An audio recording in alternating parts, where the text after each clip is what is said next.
ქალაქ ზუგდიდიდან ღვთისმშობლის კვართის გადაბრძანებასთან დაკავშირებით საზოგადოებაში ბუნდოვანი სიტუაცია შეიქმნა მას შემდეგ, რაც ხობის ადგილობრივი ხელისუფლებისა და ინტელიგენციის წარმომადგენლები შეხვდნენ მის უწმინდესობას ყაზბეგში და გაავრცელეს ინფორმაცია, რომ კათოლიკოს პატრიარქი თანახმა იყო ეს სიწმინდე ერთი დღით გაბრძანებულიყო ხობის მონასტერში, მაგრამ არ ითქვა იმ პირობის შესახებ, რომ პროცესს არ უნდა მოყოლოდა შფოთი და დაპირისპირება.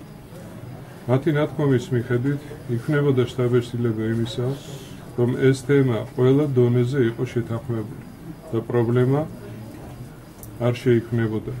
მაგრამ დღეს ზუგდიდში განვითარებულმა მოვლენებმა საპირისპირო სურათი წარმოაჩინა.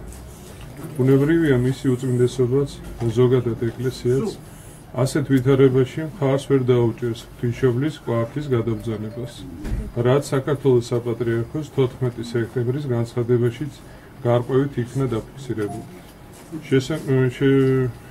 შევნიშნავთ იმასაც, რომ რადგანაც ეს სიწმინდე დაცულია მუზეუმში, სახელმწიფოს მიერ და ეკლესია მასზე პატრონას ვერ განახორციელებს, თავისი პოზიცია უნდა დააფიქსიროს ხელისუფლებამაც, მით უმეტეს, რომ თავისი თანხმობა მათი მხრიდანაც იქნა გაცემული. რომელს მადლობას მოვახსენებ. მე დავაუწყო.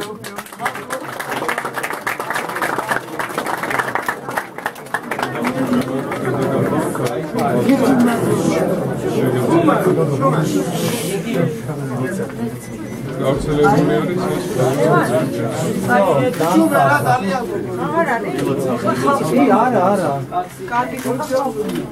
დიდი მადლობა კიდევ ერთხელ. შეგეციოს რედაქციის შექმნის თავის ნახევარად.